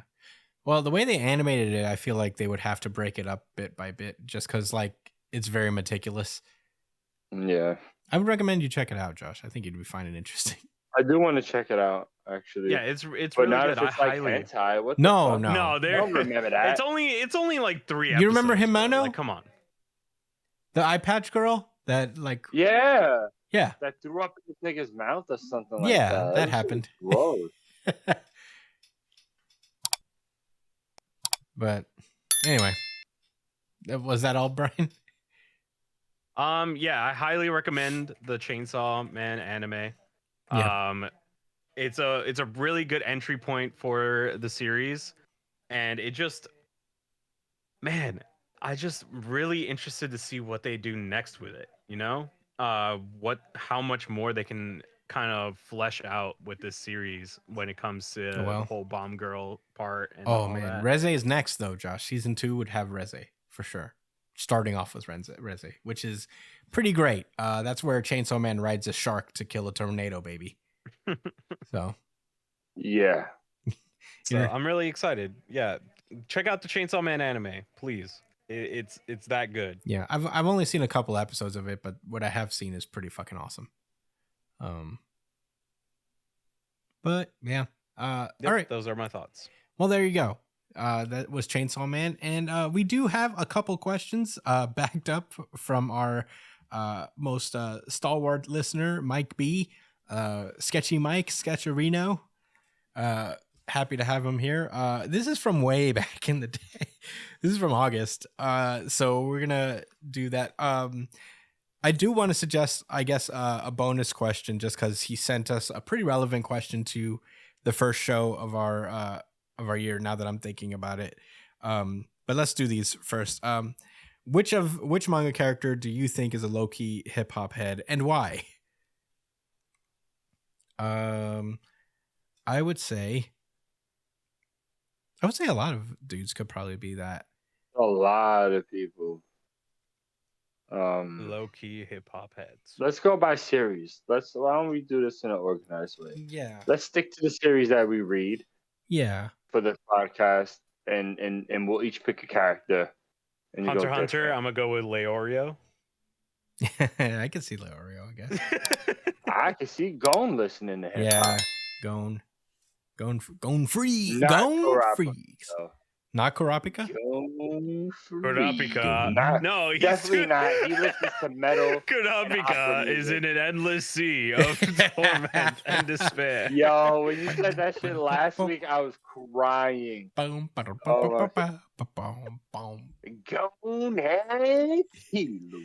Killua.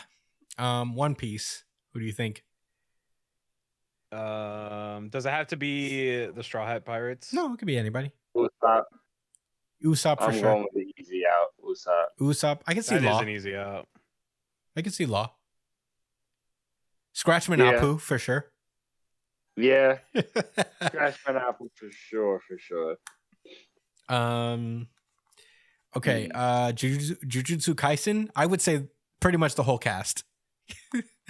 Yeah, right. I would say No, pretty you gotta much pick anybody. one. You gotta pick one, bro. Itadori. I'm gonna go with Itadori, Gojo, Megumi, I'm gonna go with Panda. Panda.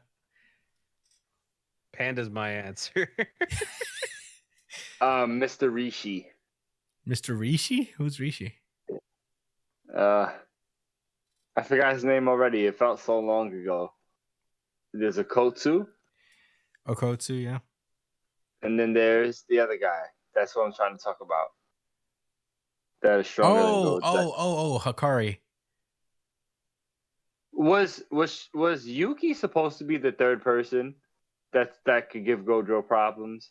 He said there was 3 people, right? No, He said it was- Okotsu, it was Hikari. Okotsu.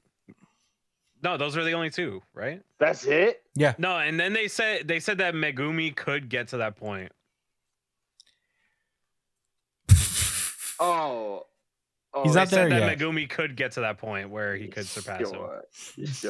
Sure. Okay. Yeah, right. I don't know. Black A Clover. lot of big names are interested in Megumi. So, Black Clover. Yami. Yummy. I would say Finral. I think, I would say the Scythe guy too. Oh, Jack. Praying Mantis. Jack the Ripper. Jack the Ripper. Yeah, Jack. My Hero Academia. That's actually been, I would say, Sero. Fuck Sick that. guy. I say Spinner. Sero, Jiro. Yeah. Spinner for sure. Jiro No, he for probably sure. listens to Linkin Park exclusively and environmental noises. Environmental noises. Kaminari maybe. Yeah. I had to think of one myself. I'm trying to think of what else we cover. Undead Unluck. Oh, the girl. Jiro. Yeah, I said Jiro like 3 times. Get on it. Undead Unluck. Shit. Kobeni. Top. No, let me stop. I don't know. That's not Undead Unluck. Oh. Derp. Yeah. Speaking of Undead Luck, did you see the anime announcement? Yeah, no, I've been seeing it. I'm happy for them. It's showed in the manga. Let's go. Let's fucking go, Undead Unluck. Congratulations. Damn. Undead Unluck.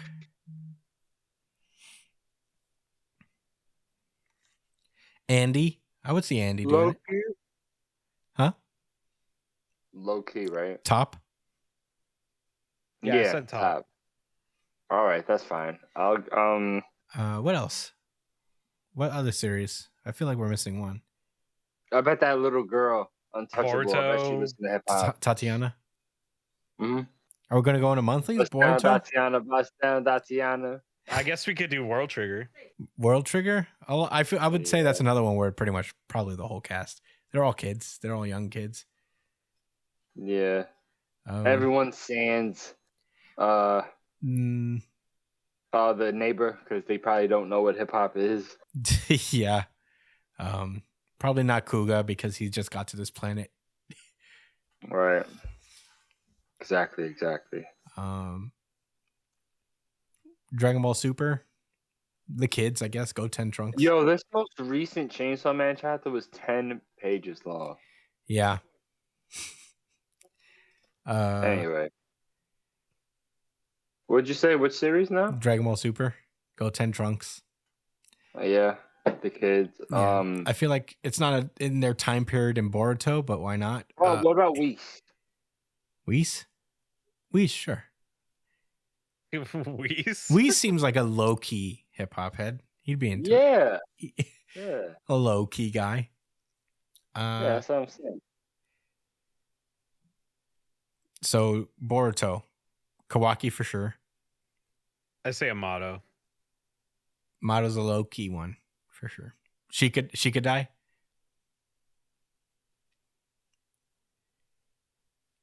Yeah, she could die for sure. Yeah.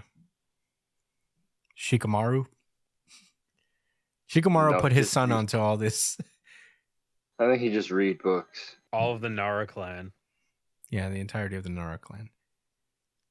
They would listen to hip hop and play chess. Yeah. Smoke a lot of weed in that Nara forest. Yeah, that fits them. All right, I think that's it. I think we cleared the gambit. All right, next question. Yes. This one's silly. Okay. Which manga characters cooks the best tostones? Why do you think so? Sanji. I got him first. Yeah, you did get him first. Charmy. Very good. I'm going with Jinbei. Jinbei looks Dominican as fuck. Yo. Yeah. Jinbei's cool because he can. Jinbei is cool because he can live within any group, and it'll be like, yeah, as long as he's an uncle in any ethnic group, I think he fits. But y'all don't remember Dominican Thanos? Aaron Donald? No, he had no. It was when they had the pictures of Thanos with the waves, yeah, and the AirPod and the beard. Yeah, I seen it. Yo, those memes are so fucking hilarious. Dominican thing. The fucking AirPod, yo. It's really good. No, yeah, someone called Aaron Donald Dominican Thanos. Is he Dominican? I don't think so, but he looks like it. He looks like he could be. Yeah, he looks like he's an intense person. Yeah. All right. I guess that's okay. So who's the best? I've said Charmy. You said Sanji. Brian, who do you think would cook the best? Jinbei. Oh, he said Jinbei. Yeah. There you go. Me and Josh picked our guys because they're cooks. Brian picked because he believes Jinbei could pass as Dominican, and I could second that pretty good. That's fair. He walks around with chanclas all day. That's true. That is a fact. You know what? We might co-opt it. You know what? I'm sorry, Indians. We might have to co-opt Jinbei from you and make him Dominican. Is he supposed to be Indian? Is Yeah. that what it is? I thought he was Japanese. No, Oda has said that Jinbei, if he were in the real world, he would be Indian. Who'd they say would be black? Usopp. No one, right? Usopp. I guess. But yeah, there you go. All right, this last question, I guess, is a more recent question from Mike B. Mostly because I just wanted to. I felt like it was relevant to this episode last minute, but basically he wanted us to ask, what are we most looking forward to in manga in 2023? It's a good question for the new year. I wish I'd prepped you guys before. What? Well, I'll start us off. Elbaf. Looking forward to getting to Elbaf. I'm sure we'll get there in 2023. I'm sure of it. Oh, Christian. Oh, Christian. Well, I'm Such sure a we'll get hopeful there. soul. All right, they're already pretty much leaving Egghead. They're going to Elbaf. Uh-huh. Unless they stop at to another island along the way, and this is just like another thing where they have to go through like a couple islands to get to Elbaf. Egghead is the final arc, Christian. Yeah, that's Looking why. like it. That's why they're fighting their final villain, Lucci, again.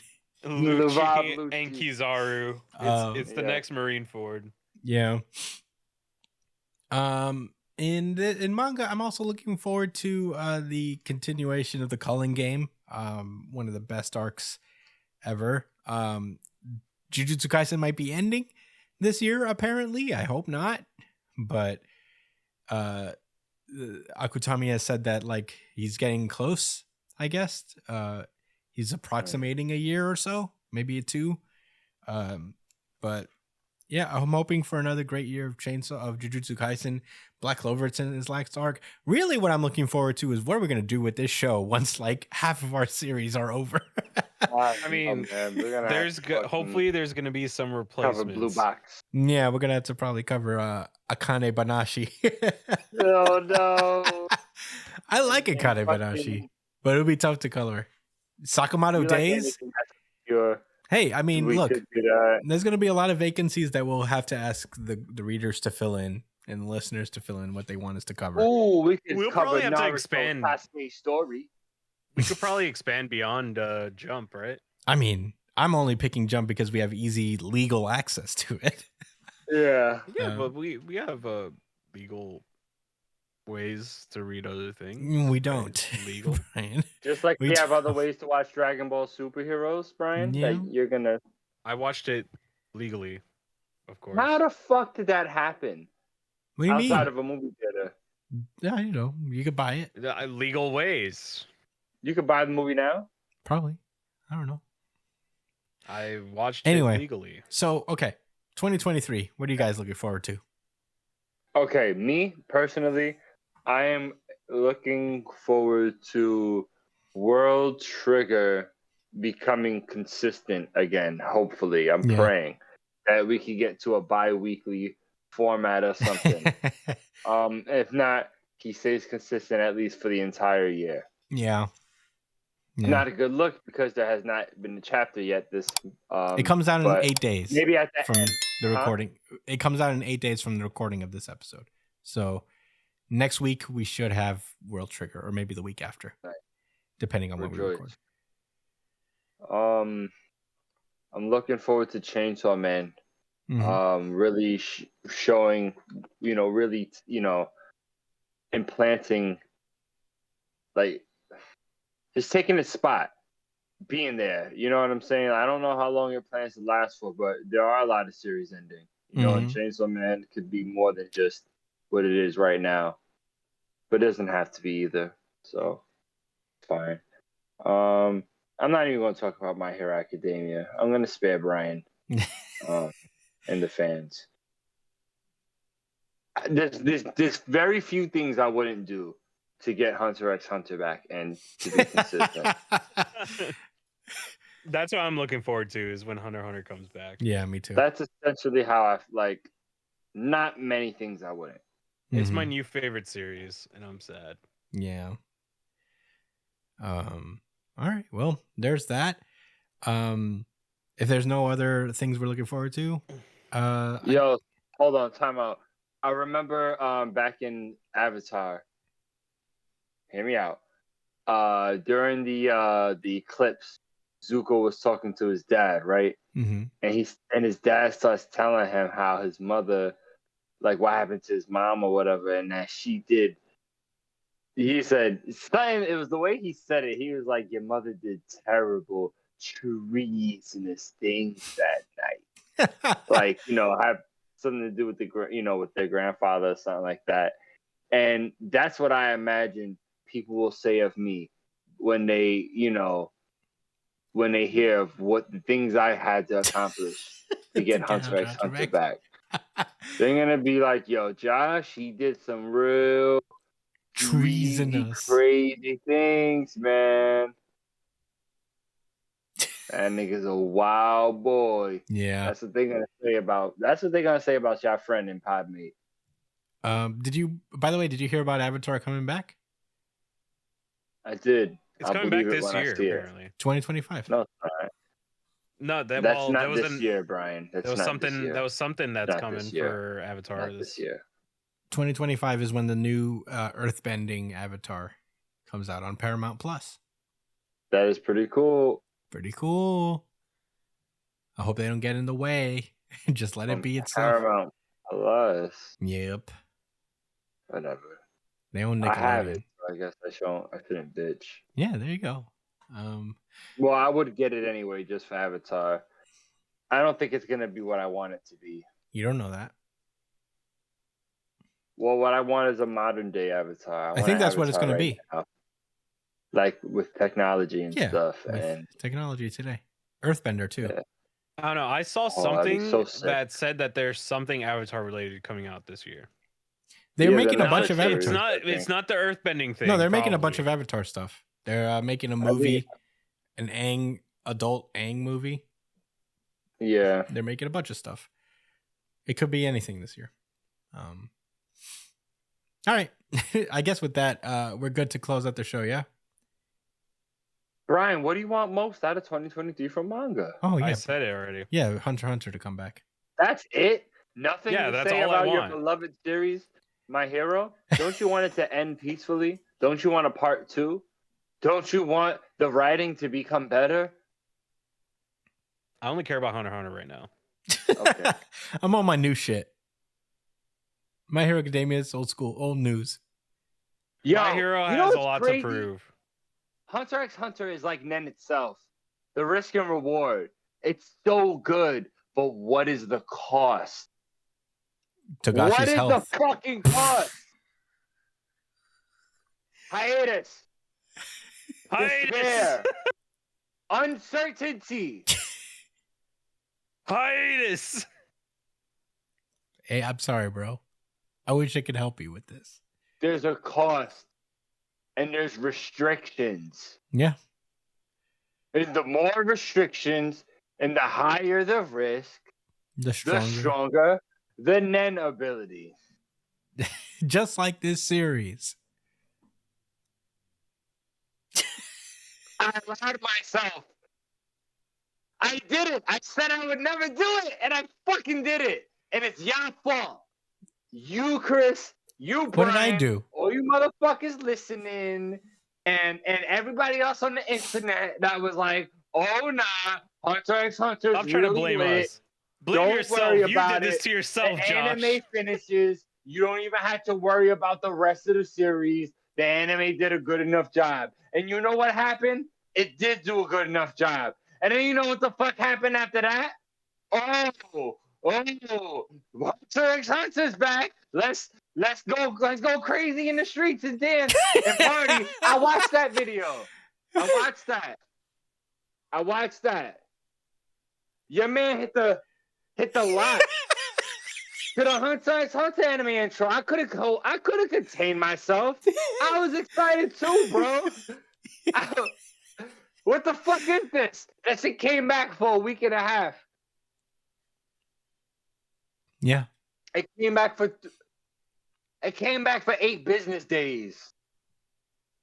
That it did. I'm tight. The best damn 8 business days of my life. It was. What an 8 business days it was. But I know about the Hyeli now. I want to find that fucking hideout too. You can't even say their name right still. It's the Haley. Haley, whatever. Does it really matter? Are we gonna ever read that shit again? Probably not. Well, Probably we not. that's a plot. There's a chance. There's a chance we'll never see it again. That subplot is currently on pause, so we're not going to see that subplot for a while. Everything's on pause, Brian. Everything's on pause. No, but that one specifically, we're back on the princes, so we're not going to catch up on that for a while. I don't know how. Mind. That's fine. You know, Togashi. I'll say this about Togashi. He had a lot of arrogance coming in. Like, yeah, I'm not rushing this shit at all. Right. Yo, you were talking about that last week. Like, what's the deal, bro? You're going on hiatus, but you're not in any kind of like, you know. There's got to be some urgency here. Urgency. No urgency. Nigga, there's no urgency. I'd rather him be chill. No, I know. And take as much time in the universe than have Brian. have urgency. Hey, we've seen what urgency does to people. That's not the point. We've seen what urgency does to mangaka. You know what I'm talking about. There's a difference. There is a little bit of a difference. I think one person isn't terminally ill. I'll say this. You don't know that. Togashi is the other side of the coin of urgency. He is completely on the opposite side of the spectrum. He came back and was like, and his editor was probably like, "This is a lot of time you're spending explaining Henchman C." Do you really want to do that right now? You sure that's how you want to spend these next 4 chapters? He said, "I don't fear death." He said, he looked at his editor. Legend has it, he looked at his editor straight in the face and said, "I fear God." I fear God. And then he started writing again. He stared into the abyss, and the abyss did not stare back into him. Well, there you go. A couple extra minutes of casual fun Hunter x Hunter talk. I hope they do figure out a good schedule for him to actually release this. I don't care if it comes out monthly. If he has to, if he and Ashihara have to start their own magazine where they print Hunter x Hunter and World Trigger exclusively together. Yo, yes, dude. Could you just imagine a monthly fucking Hunter x Hunter chapter? Like right now, it's already a lot of shit in a chapter. That would be a light novel every week. It would literally be the most fucking every month. Like, well, to be fair, World Trigger releases normal sized chapters every month or 2. So, you know, it could be that way. Hey, it's better than not having it at all. I'll take it. It's still fresh for me, so you have to give me some time to give concession. All right. Well, y'all got a date with the 49ers. We don't know that yet. Hey, don't fucking wish that on me and my people. You Texas, get it. You Dallas boys can have that. I want you to watch the 49ers destroy your homes the same way they did to me last I was there year. I was there when they destroyed your house, your hopes. I know. I'm gonna find you for that Giants game. Yeah. No, we gotta watch that together. Yeah. We're gonna line that up. Yeah, we gotta watch both of our teams die in the playoffs. We gotta play against Tom Brady. We're going to Tampa. Speaking of Tom Brady, did you see him do that weird shit with his son? No, what did he do with his son? What do you do now? So like he posts he kissed his son again. Oh my god, it's so weird. So like he posted a picture of him with his son in the pool. And you know those those pool chairs? Like those chairs alongside pools. Mm-hmm. So yeah, it was one. Him and his son were sitting in one of them together. His 15-year-old son He's sitting between Tom Brady's legs. Tom Brady is kissing him on the back of the neck. Stop. And he's like, I love Shut this up. boy. I didn't see that. No way. I gotta look that up now. I have to see that to believe that. I'm all right. I gotta find out the truth. Well, that's the man you're gonna lose to, Josh. So if there's anybody who's gonna take down the Cowboys, it's a pissed off Tom Brady. Who loves his son. Who loves his son. He's playing. I'm not all the way confident. Yeah. Nobody could beat Tom Brady when he's got his entitled white man rage. Entitled white man rage. And man, no tablet is safe. Yeah. This tablet right here, I'm gonna get obliterated. Right now he's fueled up with everybody questioning his character and his ability to play. And nobody He's gonna prove everyone wrong. Nobody questions my bootstraps and how I've pulled them up. Why do white men in America? Why is that like conservative white men? There's nothing they love more in this fucking life than proving people wrong. Yeah, and working their ass off. And working their ass off. Getting up at 5 a.m. We You here just in gotta cut America. excuses, work your ass off, and fucking prove the doubters wrong. Like, yo, calm down. Relax, my nigga. Drink some water. Hey man, maybe they just read a lot of manga and they're like, they feel they're the underdogs there. Tom Brady reads a lot of Asta and is like, they doubted Asta too, but look at him now. He worked hard. He worked hard. Brady, He did push-ups in the forest alone. A euphoric moment for him that can only be matched by like a Super Bowl win or with this troubled season. Yeah. This would be the consummate American dream, bootstraps, even though he's still privileged. This would be perfect. This would truly be perfect. Yeah. For all conservatives and centrists in America. And liberals too. Yeah. Really anyone that's non-left. Yeah. to be clear. Yeah. Yeah. Well, anyway, I'm there done you go. talking about this football. Well, that was I need some water. that was our questions for the week. Thank you guys so much for listening. That has been our show. Thank you guys so much. As Short usual. show. Huh? Yeah, I mean, Oh, you know what? No. Actually, we're reaching our average, which is 2 hours. So, we had a lot of extracurriculars, man. yeah. Well, we had fun on it though. Thank you guys so much for listening to it. You can find me at the Chris Espinal on Twitter and Instagram, Josh at JDCole _37 on Instagram, at New Jump City Josh on Twitter, Brian at b.esp on Twitter and Instagram. Catch him when he's streaming on twitch.tv/It's Punchline. Follow the show at New Jump City on Twitter and Instagram as well.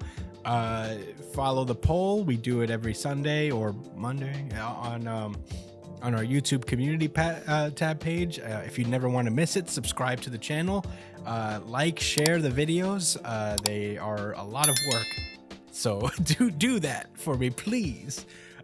Share, comment your thoughts on the show, on the chapters that we read, whether it's on the full version of the podcast or the little highlight breakouts we make every week. If you like audio podcasts better than the video podcast, no fear. Every single episode of the show is on iTunes, Spotify, wherever you listen to podcasts. Leave a 5-star review wherever you're listening. And hell yeah, we should have everything back next week, on top of maybe World Trigger also. So very excited. We'll see you guys next week, and stay safe, New Jump citizens. Peace out, everyone.